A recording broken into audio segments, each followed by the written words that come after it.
श्री राम जय जय राम। सच्चिदानंद भगवान की, सनातन धर्म की। जैसे छत पर जाने के लिए सीढ़ियाँ होती हैं, वो क्रम से सीढ़ियाँ पहुँचाती हैं। कोई सीढ़ी अकेली नहीं पहुँचाती। यदि अंतिम सीढ़ी छत पर पहुँचाती है तो अंतिम सीढ़ी तक पहली वाली सीढ़ियाँ पहुँचाती हैं। भले ज्ञान से मोक्ष होता है, बिना ज्ञान के नहीं होता, पर ज्ञान तक पहुँचने के पहले और कुछ जो किया जाता है वो भी मोक्ष के साधन है। एक बार एक महात्मा अमृतसर में कह रहे थे, तीर्थ यात्रा से, चूंकि वो तीर्थ यात्रा ट्रेन निकाल रहे थे, तो सभा में बोले तीर्थ यात्रा से मोक्ष होता है। तो लोग हंसे, चूंकि उन्हें ट्रेन निकालनी थी। तीर्थ यात्रा, 3 धाम। तो फिर जब लोग हंसे तो उन्होंने जोरदार पुष्टि की कि मैं सच कहता हूं, तीर्थ यात्रा से मोक्ष की प्राप्ति होती है। पर ये बात अगली सभा में बताऊं। अगली सभा में बोले तीर्थ यात्रा से, धर्म कर्म से चित्त शुद्धि होती है, चित्त शुद्धि से परमात्मा की भक्ति होती है, परमात्मा की भक्ति से ज्ञान होता है। इसलिए तीर्थ यात्रा से भी मोक्ष होता है, क्योंकि ज्ञान से होगा। जैसे कोई तेल बत्ती इकट्ठी करे और कोई ये कहे इसी से प्रकाश होगा, तेल से बत्ती से ही प्रकाश होगा, तो कोई दूसरा बोल पड़े तेल और बत्ती से कैसे प्रकाश होगा बिना जलाए, तो वो भी कहेगा कि बिना तेल बत्ती के आप जलाओगे कैसे, जलाने को भी तो तेल बत्ती चाहिए। तो तेल बत्ती से प्रकाश होगा, ये बात सच है, पर केवल तेल बत्ती से प्रकाश नहीं होता जब तक उसको जलाया न जाए। तो इसी तरह से हम जो शुभ कर्म करते हैं वो मोक्ष में, जीवन के उत्थान में सहयोगी हैं। जितने हम पवित्र कर्म उपासना करते हैं, जीवन का स्तर ऊंचा उठता है, पर मोक्ष जीवन के स्तर ऊंचा करने का ही केवल नाम नहीं है, वो परमात्मा के विज्ञान का नाम मोक्ष है। परमात्मा के विज्ञान के बिना अपनी परिच्छिन्नता का, अपनी इंडिपेंडेंट एग्जिस्टेंस का बाध नहीं हो सकता, अपनी व्यक्तिगत सत्ता का बाध नहीं होगा। मेरी व्यक्तिगत सत्ता ही क्या है, ये समझ में बिना ज्ञान के नहीं आएगा। और कोई कितनी जी जान लगा ले, जी जान जो लगाओगे वो भी व्यक्ति होगा। ध्यान करूंगा तो व्यक्ति होगा, पाठ करूंगा तो व्यक्ति होगा, मैं होऊंगा तो करूंगा। अब ये मैं का खंडन कैसे होगा? तो जो भी कर्म करता है उसमें अंतःकरण, अहंकार आदि शामिल रहते हैं। इसलिए कर्मों से मेरी परिच्छिन्नता का, कर्तापन का, अज्ञान का नाश नहीं होता, क्योंकि कर्म तो खुद अज्ञान से उपजता है। इसलिए उस अज्ञान जनित भ्रांतियों को हटाने के लिए परमात्मा का विज्ञान आवश्यक है। इसलिए सब ग्रंथों में अंत में कहेंगे परमात्मा के विज्ञान के बाद सब दुखों की, भ्रमों की निवृत्ति होती है।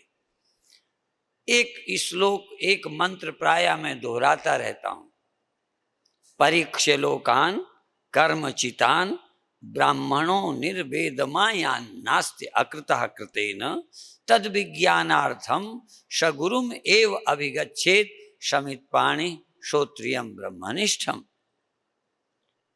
सब करके देखोगे तो सीमितता से पार नहीं जाओगे। कुछ भी करोगे तुम देह होगे, कर्ता होगे, तो जब कर्ता होगे तो भोक्ता होगे और व्यक्ति होगे। आप अपनी झूठी सत्ता को सच मानोगे। जब स्वप्न में हम स्वप्न देखते हैं, किसी को मिलते हैं, तो हम एक व्यक्ति होते हैं। उस समय हम सत्य को नहीं समझते, और भी एक बात वेदांत की समझ में लाने लायक है कि जब भी हम दृष्टा होंगे तो सीमित होंगे, सीमित होंगे तो किसी के दृष्टा होंगे। किसी को मिलोगे तो आप सीमित होगे, सीमित वाले से मिलोगे। आप वहां बैठे हो, मैं यहां बैठा हूं। नजदीक आओगे तो भी व्यक्ति हो, किसी के नजदीक जाओगे तो वो सीमित है। आप घर से यहां आए हो, यदि ये भवन व्यापक होता तो वहां से यहां ना आना पड़ता। यदि तुम पहले से यहां होते तो यहां ना आते। यहां आने का मतलब है तुम कहीं थे, वहां से यहां आ गए। तुम यहां हो तो यहां से वहां जाओगे। रोशनी भी जब जाती है किसी तरफ, चाहे टार्च की हो, चाहे दीपक की, मोमबत्ती की, बल्ब की, सूर्य की, रोशनी जाने का मतलब है कि रोशनी का केंद्र कहीं है, उससे किरण जा रही है। सूर्य की किरण यहां आती है। यदि यहां सूर्य होता तो यहां किरण क्यों आती? सूर्य वहां है, वहां से किरण आती है। आप वहां हैं, वहां से मुझे देखते हैं। आप वहां बैठे हैं तो यहां आकर चरण स्पर्श करते हैं। चलते तभी हो जब सीमित हो, और चल के जाते वहां हो जो जगह सीमित है। आप हरिद्वार जाते हो, वृंदावन जाते हो, देवी शक्ति काली के दर्शन करने जाते हो, तो दर्शन करने जाना क्यों पड़ा? अभी आप यहां हो तो जाओगे। पर व्यापक कैसे जाएगा? व्यापक किधर देखेगा? सिद्धांत ही सारे उलट जाते हैं। यदि तुम व्यापक होते तो किधर से किधर देखते? इधर हैं तो उधर देखते हैं। तो स्वप्न में भी जब हम व्यापक जानेंगे तो दृष्टा नहीं रहेंगे। स्वप्न में कर्ता, भोक्ता, दृष्टा, सीमित, नानत्व, क्योंकि पूरे स्वप्न में तुम स्वप्न की याद करो, पूरे स्वप्न की फिल्म बनाओ, या अपने मन के अंदर पूरे स्वप्न का ख्याल जाग के लाओ। फिर तुम स्वप्न के समय का वर्णन करो कि उस समय तुम क्या थे, तो लगेगा मैं अमुक आदमी था, उससे मेरी लड़ाई हुई। इसका मतलब वहां भी आप एक व्यक्ति हो, बिना व्यक्ति हुए स्वप्न नहीं देख सकते। तुम्हारा व्यक्तिपन खो जाए तो कौन देखेगा? यद्यपि देखने वाला व्यापक है, पर देखने वाला व्यक्ति से आइडेंटिटी करके, एकता करके, तादात्म्य करके वही चेतन व्यक्ति बन गया। व्यक्ति बन के देखता है। जैसे मिट्टी घड़ा बन जाए, फिर घड़ा बन के पहाड़ को देखे, घड़ा बन के दूसरे घड़े को देखे, तो इसका मतलब मिट्टी व्यापक थी उस घड़े में भी, पर ये मिट्टी ये घड़ा बन गई। ये घड़ा सा तादात्म्य करके इसको दूसरा घड़ा अलग लगने लगा। अलग दिखने के लिए मुझे भी अलग होना जरूरी है। मैं यदि आपको सुनाता हूं तो तुमसे अलग हूं, तुम यदि सुनते हो तो मुझसे अलग हो। क्या ऐसा संभव है? समझा जा सकता है कि तुम और हम दो नहीं हैं। पर यह समझ में तब आए जब घड़ा एक बार विलय हो जाए और मिट्टी के स्तर पर जाकर देखे कि तू कहाँ है, तू ये घड़ा है कि वो है।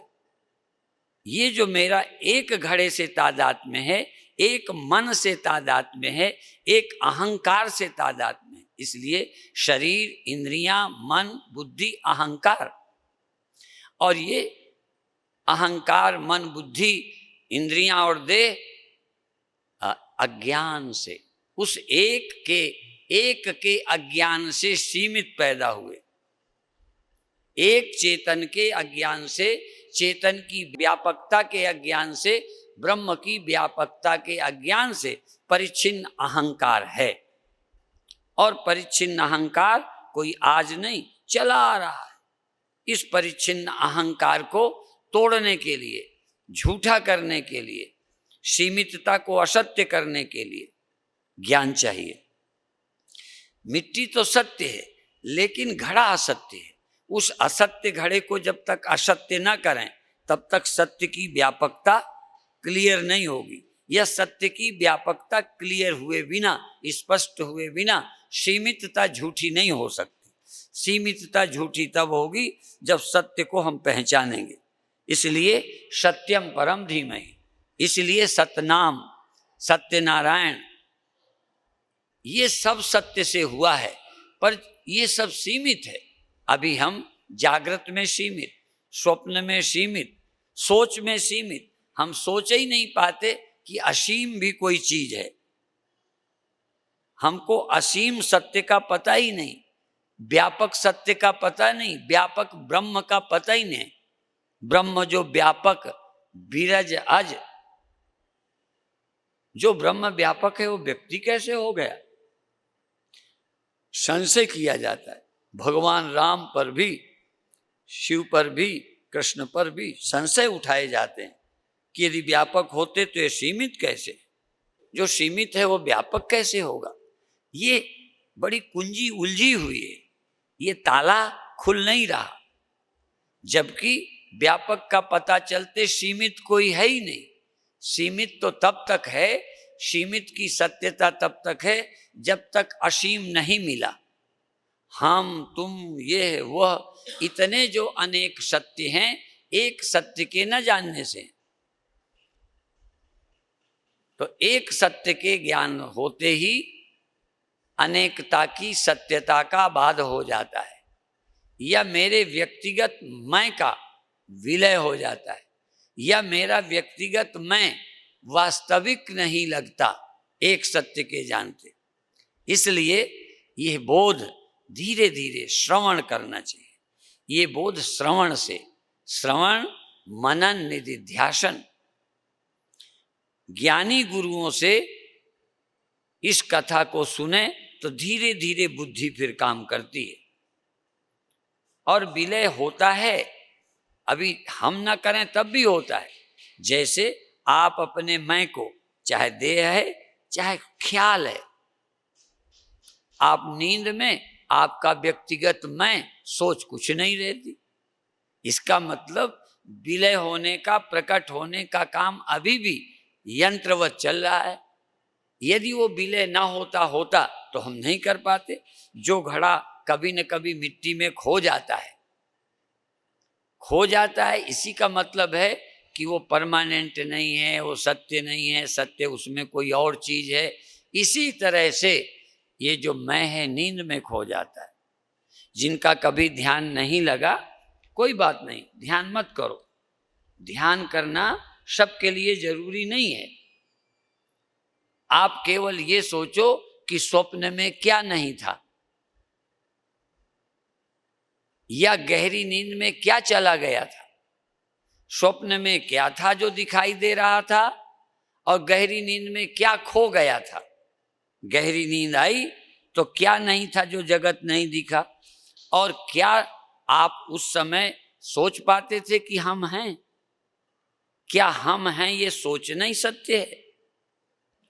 ये हम हैं पैदा होता है, ये हम हैं कारण में लय हो जाता है, ये हम हैं नींद में समा जाता है बिना चाहे। आप अपने मैं को नींद में बचा के रखो, हम जाने। पर यह भी सच है कि नींद में मैं लय तो होता है, समाप्त नहीं। जैसे बीज को उठा के लाओ तो बीज में आप ऐसे देखो कहीं वृक्ष नहीं है। जैसे वृक्ष बीज में गायब हो गया, बीज में। अब देखो तो बीज में क्या वृक्ष छिपा नहीं है? छिपा नहीं होता तो निकल नहीं सकता। यदि जो नहीं है वो निकलता हो तो जामुन में से आम निकलना चाहिए।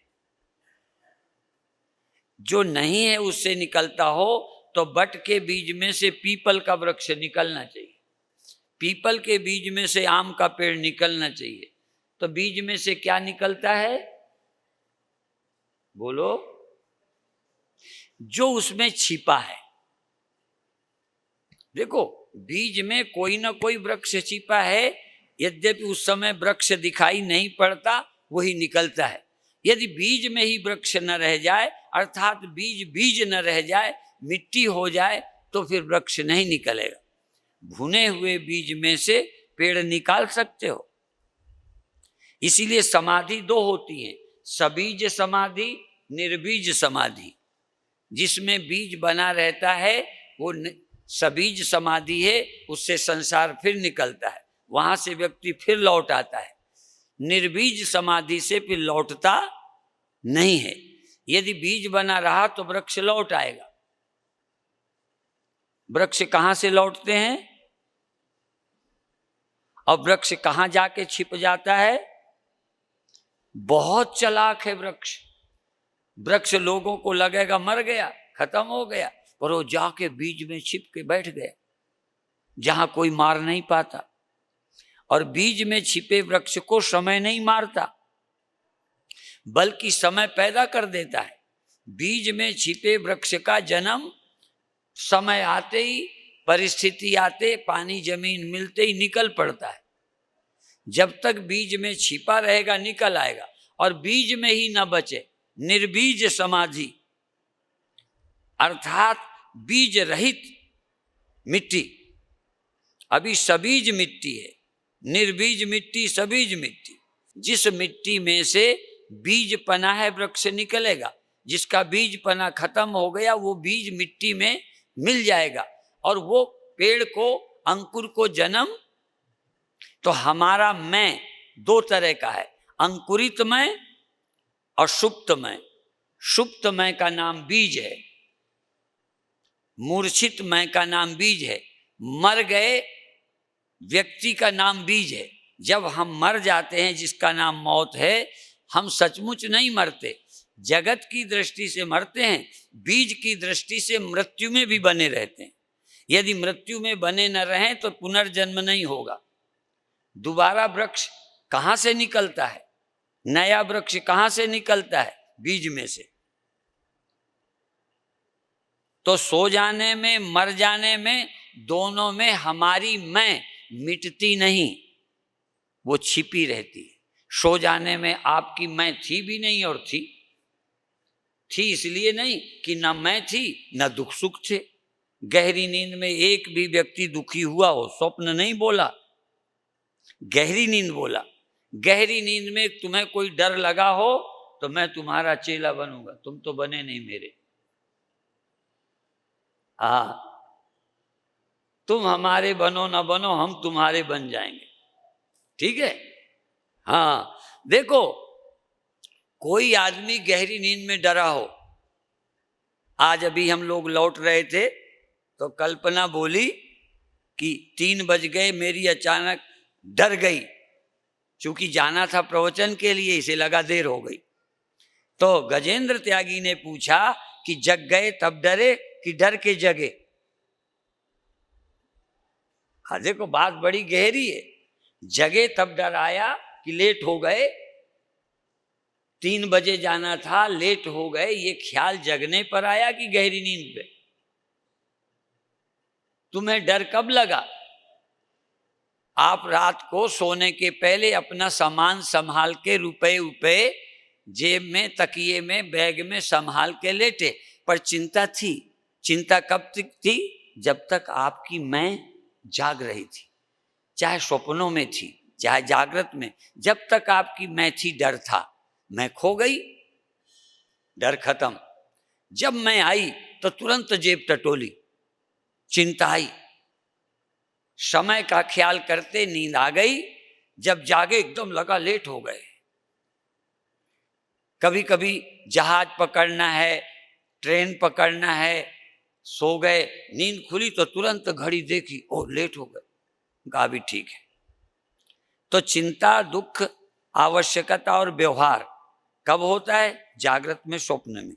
गहरी नींद में कोई व्यवहार नहीं होता, ना भय हो, ना चिंता हो, ना लोभ हो, ना क्रोध हो, ना गरीबी हो, ना अमीरी हो। क्योंकि ये जब बीज से वृक्ष निकल आता है तब पता चलता है पीपल है, बड़ है। बीज में नहीं पता चलता। यद्यपि यहाँ दुनिया के बीजों में थोड़ा थोड़ा भेद रहने से बीज में भी पहचान की जा सकती है, पर हम बता दें तुम्हारे अंदर बीज में पहचान नहीं हो सकती। जब गहरी नींद में तुम थे तो तुम स्त्री थे कि पुरुष थे? हिंदू थे कि मुसलमान थे, पंडित थे कि बनिया थे, स्त्री जवान थे कि बूढ़े थे, पापी थे कि पुण्यात्मा थे, पहचान कर सकते हो नींद में। तो बीज उसे कहते हैं जहां पहचान नहीं रह जाती, छिपी रहती है। तो उस समय तुम्हारा पापी होना, पुण्यात्मा होना गहरी नींद में छिपा था। जब नींद खुली तो पापी पापी हो गया, पुण्यात्मा पुण्यात्मा हो गया, साधु साधु हो गया, चोर चोर हो गया, स्त्री स्त्री हो गई, पुरुष पुरुष हो गया। जब अंकुर आया तो उस जाति का आया जिस जाति का बीज था, पर बीज में कोई जाति का पता नहीं था। तो जब मर जाते हैं तब एक तरफ से ये सब छूट जाता है, पर हमारा इस जन्म का संस्कार बीज रूप में वहां छिपा रहता है। यदि आप पापी हो तो नींद में पुण्यात्मा नहीं हुए, पापी का भी ख्याल नहीं, पुण्यात्मा का भी नहीं, पर जब होश आएगा तो क्या अनुभव करोगे? होश आते आप वही हो जाओगे जो थे।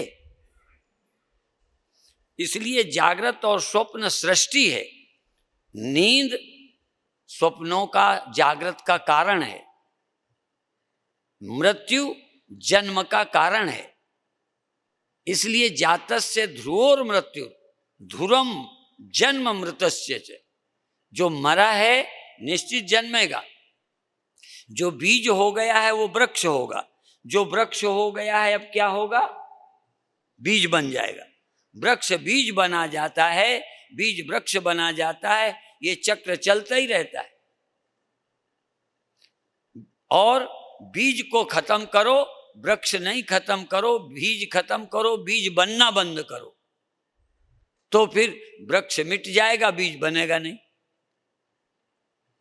देह मिटे इसके पहले बीज पैदा ना हो, बीज ना बने। बीज है वासना और अज्ञान, पर अज्ञान काल में वासना का पता नहीं चलता। निद्रा काल में, मृत्यु काल में, मूढ़ता के समय बीज का पता नहीं चलता। हम पुण्यात्मा हैं या पापी, क्या हैं, गहरी नींद में किसी को पता नहीं चलता।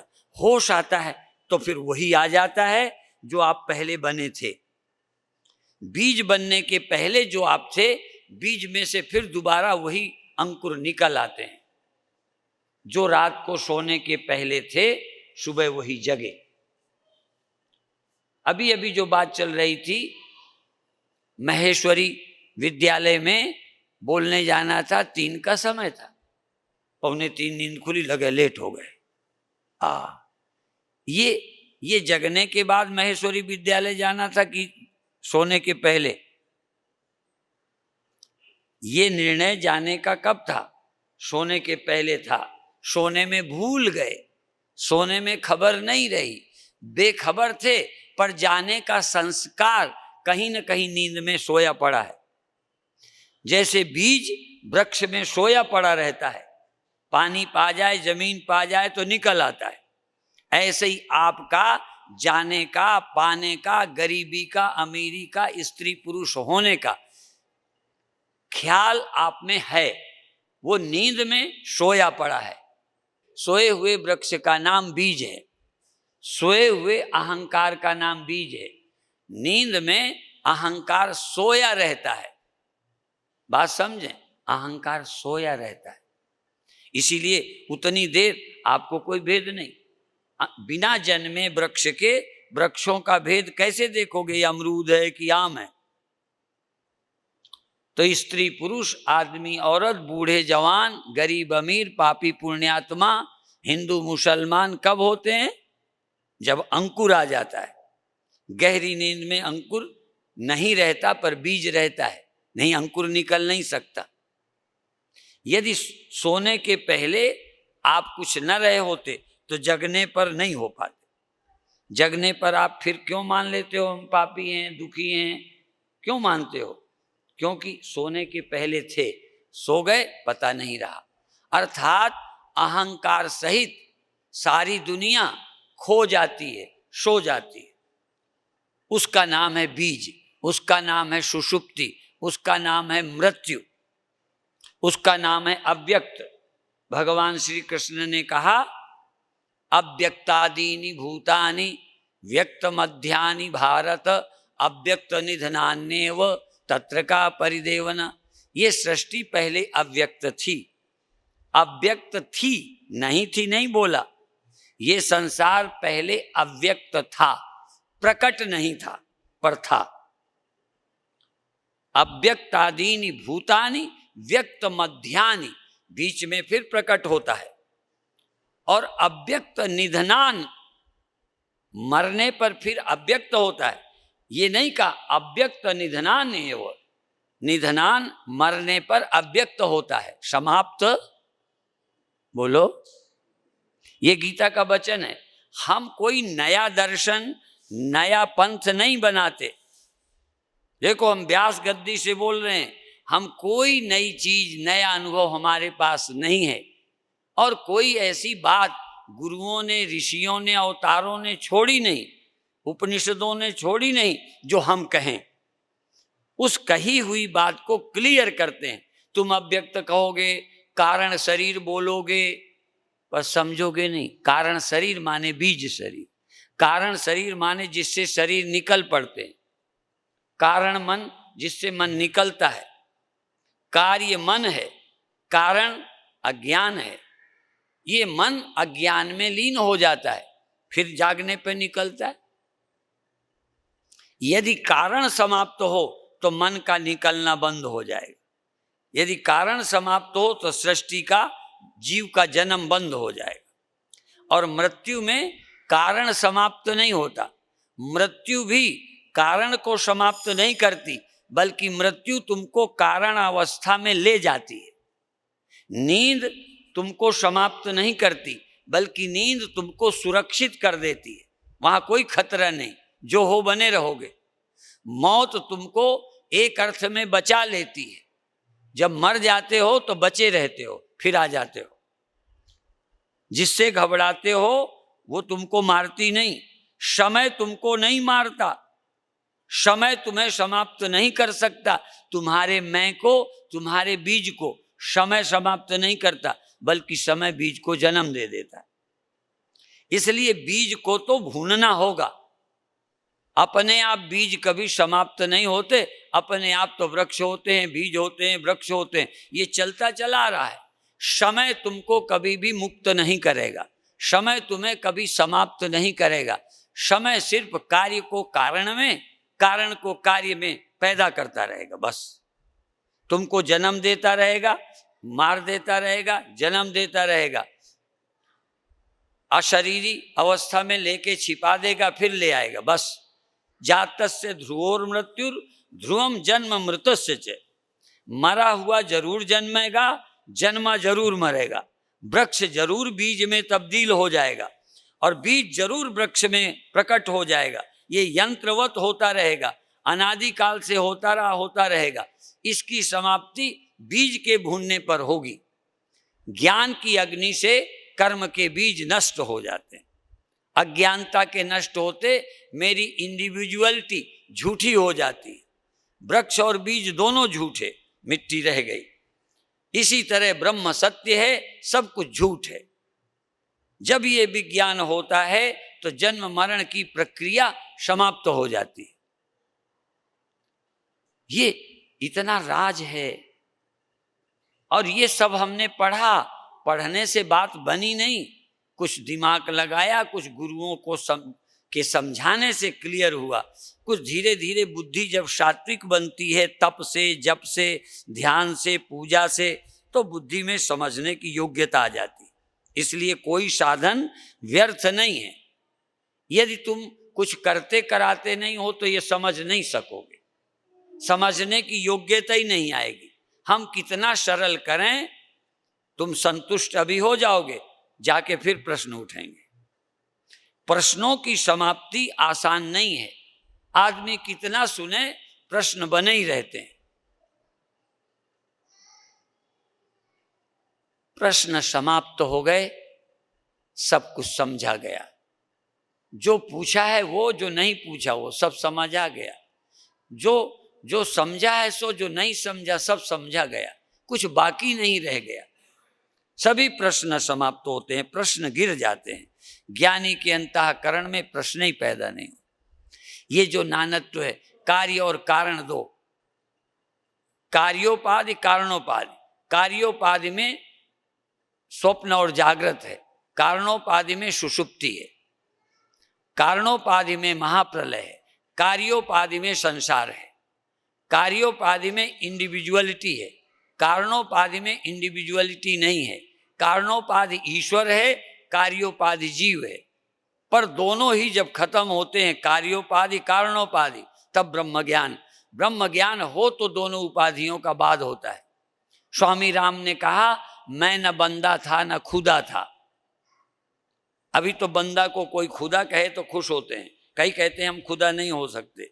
वेदांत कहता है, मैं न बंदा था न खुदा था, मुझे मालूम नहीं था, मुझे मालूम न था। दोनों इल्लत से जुदा था, मुझे मालूम न था। न मैं वृक्ष हूं न मैं बीज, मैं तो मिट्टी हूं। बीज भी झूठा, वृक्ष भी झूठा, पर वृक्ष का झूठा होना लोग देख लेते हैं, बीज का झूठा होना समझ नहीं आ पाता।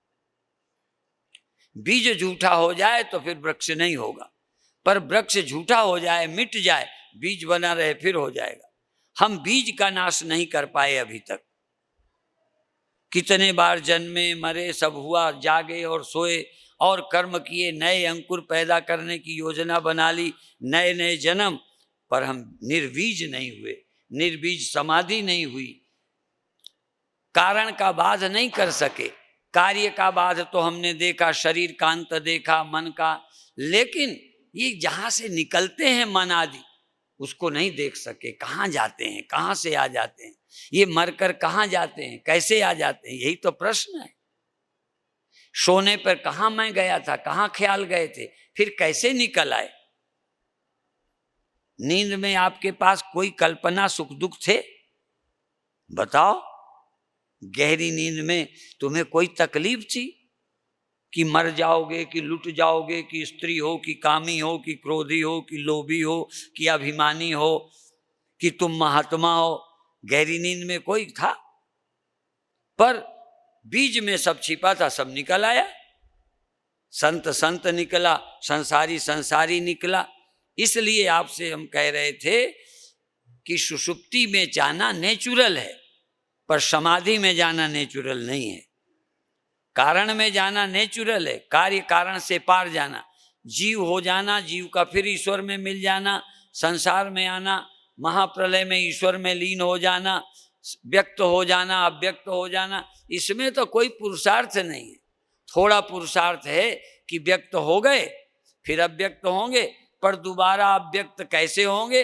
इस जन्म में करते करते जो बन चुके होंगे, करते करते मान लो पापी थे, अब 50 साल जीकर पुण्यात्मा हो गए, अच्छे हो गए, धर्मात्मा हो गए, तो धर्मात्मा होकर शरीर छूटा, धर्मात्मा होकर बीज में चले गए, मरे तो धर्मात्मा जन्मोगे, ये ध्यान रखना। यदि तुम पापी मर गए तो अव्यक्त में चले गए, फिर जब जन्मोगे वो पापी होकर आओगे। इस जन्म में जो बन जाओगे शरीर रहते, वही बीज बन गया। शरीर छूटेगा, तुम अव्यक्त रूप में पापी रहोगे, तुम कारण रूप में पापी रहोगे, तुम कारण रूप में महात्मा रहोगे, तुम कारण रूप में कुछ हो गए हो, वो बने रहोगे, फिर कार्य हो जाएगा। इसलिए मृत्यु कोई चेंज नहीं लाती। मृत्यु तो इस जन्म की कमाई धारणा को छिपा के सुरक्षित करती है। जन्म में फिर आ जाओगे। यदि इस जन्म में तुम महात्मा हो गए तो अगले जन्म में महात्मा जन्मोगे। इस जन्म में यदि अच्छे हो गए तो शरीरांत होगा, मन का विलय हो जाएगा मृत्यु में, अव्यक्त में। जब सृष्टि प्रकट होगी, जब मन प्रकट होगा, जैसे मरे हो वैसे निकलोगे। यदि तुम मृत्यु के पहले मुक्त हो गए, निर्बीज हो गए, तो फिर मिट जाने के बाद नहीं आओगे। भुना बीज लौट के अंकुर नहीं देता। तो अभी तो शरीर रहेगा, अभी मन रहेगा, पर एक अर्थ में तुम तत्वज्ञानी हो गए। इस बार शरीर छूटेगा तो फिर नहीं आओगे। यदि अज्ञानी रहोगे तो आओगे, और अज्ञानी रहोगे तो कोई पापी रहेगा, कोई पुण्यात्मा। सब एक समान नहीं होते, कुछ न कुछ सबकी अपनी अपनी भिन्नता है। हर वृक्ष कुछ न कुछ भिन्नता रखता है और हर वृक्ष के बीज में भी कुछ भिन्नता रहती है, इसीलिए भिन्न भिन्न उगते हैं। जब जन्मते हैं तो एक समान नहीं जन्मते, अपनी अपनी कमाई लेके आते हैं। इसीलिए यहाँ आकर एक समान न स्वस्थ हैं, न एक समान सुंदर हैं, न एक समान सुखी हैं, न एक समान सक्सेस हैं। वो जो हम लेके गए थे आ गए। ये उगते ही जामुन का पेड़ जामुन का, आम का पेड़ आम का, उगते ही वही हो जाता है। इसलिए अव्यक्त से व्यक्त, व्यक्त से अव्यक्त होना ये एक यांत्रिक प्रक्रिया है, उसमें थोड़ा चेंज ये पुरुषार्थ है। चेंज का मतलब थोड़ा बुरे थे अच्छे होके मरे, पापी थे पुण्यात्मा होके मरे, संसारी थे थोड़ा धर्मात्मा होके मरे, तो धर्मात्मा होके मर के अव्यक्त में चले गए। अब धर्मात्मा चूंकि थे इसलिए जब आओगे धर्मात्मा होगे। इसीलिए बहु नाम जन्म नाम अंते ज्ञानवान माम प्रपद्यते, जन्मों जन्मों के प्रयत्न से थोड़ा थोड़ा चेंज होते हम इस स्थिति में आए कि हम परमात्मा को प्राप्त कर सकते हैं। अब इसका सुन लिया, अब इसके लिए विधिवत इस बात को स्वाध्याय करना, साधना करना, श्रवण करना, मन निध्यासन करना। नहीं तो क्या है, वासना आएगी। यदि पुण्यात्मा हो, देखो फिर समझ लो, आप पुण्य करते करते वासना तो रही, पुण्य करते करते मरे, तो जब आओगे आपका पुण्य वासना की पूर्ति में सहयोग देगा। आप पुण्यात्मा थे, धनी होना चाहा, अच्छे पुण्य किए, तो अगले जन्म में आपकी इच्छाएं अनुकूल रहेंगी, पूर्ति होती जाएगी, अच्छा लड़का मिलेगा, पत्नी मिलेगी। यदि आप पुण्यात्मा नहीं थे और पहले मर चुके, तो अब जब आओगे पाप के कारण परिवार अच्छा नहीं मिलेगा, पत्नी अच्छी नहीं, पति अच्छा नहीं मिलेगा, धंधा नहीं चलेगा, चूंकि वो आपका जो कारण है उसमें आपका पूर्व जन्म का गया है वही निकला। अपनी अपनी पोटरी में जो बांधे हो वही तो निकालोगे, जो टिफिन में लेके स्कूल गए हो वही तो टिफिन खोल के खाओगे, कोई दूसरे के टिफिन का तुम खा लोगे क्या? अपनी कमाई ही तुम्हारे साथ रहती है। इसलिए इस जीवन में भी अच्छे बनो, ये कोशिश करो। और दूसरी बात, इन बातों को केवल बातें मत समझो, ये बातें नहीं है, ये सृष्टि की सच्चाई है। और ये भी सच्चाई है कि यदि सृष्टि के पार हो गए, यदि मन के पार हो गए, निर्बीज हो गए, ब्रह्मज्ञानी हो गए, तो फिर चाहे तुम कुछ भी हो अगले जन्म में नहीं आओगे। और यदि अगले जन्म में नहीं आओगे तो ये सारा जाल कट गया, फिर तुमको ना अमीर होने का प्रश्न, न गरीब होगे तो तब जब जन्मोगे। इसलिए आप भाग्यशाली हो, इस सच्चाई को समझने की कोशिश करो। और अधिक क्या कहूं, अंत में हमने भगवान के वचनों का, उपनिषद वचनों की पुष्टि की है कि तुम कार्य और कारण, कार्य और कारण इसी में घूमते रहते हो। सृष्टि और मृत्यु, जन्म और मृत्यु, जागृत और सुषुप्ति, इसी में घूमते हो, परमात्मा तक नहीं पहुंचते। जो परमात्मा तक, सत्य तक नहीं पहुंचता वो मुक्त नहीं होता। इसलिए भगवान का ये वचन, जो मुझे प्राप्त करते हैं वो नहीं लौटते, कारण में चले जाते हैं वो प्राप्त कर लेते हैं, कारण में जाते हैं वो लौट आते हैं, जो आत्मा में पहुंच जाते हैं वो नहीं लौटते। यद गत्वा न निवर्तन्ते तद धाम परमम हम, मेरा धाम वो है जहां से नहीं लौटते। तो मैं अधिक न कहकर सोचता हूं कि कुछ आभार है, कहीं कुछ है, लोगों को व्यक्त करना होगा जिन्होंने मेहनत की है, आपके कल्याण में सहयोगी बने हैं, समझने की प्रेरणा मिली है। आप एक बार में नहीं समझें, रुचि होगी तो फिर समझोगे, ढूंढ लोगे। जिन्हें पीने का शौक हो जाता है वो ठेका ढूंढ लेते हैं। पहले ठेके वाले प्रचार करते हैं, बोर्ड लगाते हैं, फिर जब चल जाती है दुकान तो फिर आप ही लोग जाते रहते हैं। तो देखो आपको इसकी जरूरत है तो लग जाएं, नहीं तो क्रम से आए हो चले जाओगे, चले जाओगे आ जाओगे, ये तो चलेगा। और कैसे आओगे? जैसे यहाँ से जाओगे, जितना करके जाओगे उतना ही फिर आ जाओगे। वो इसी जन्म में करोगे, नहीं मुक्त हो तब भी, कुछ तो कर ही रहे हो, पाप या पुण्य, अच्छा या बुरा, वो जो कर रहे हो वो जमा हो रहा है। वो गहरी नींद में, मृत्यु में पता तो नहीं चलेगा। महाप्रलय में सब एक जैसे रहते हैं। इसीलिए जानते हो, मुसलमान ये बहुत अच्छी बात बताते हैं, ये मानने लायक है।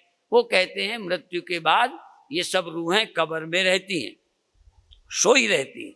जब महाप्रलय होती है, सब कब्रों को से रूहें उठाते हैं भगवान, फिर एक खोल देते हैं, फिर उनको सजा देते हैं नरक या स्वर्ग।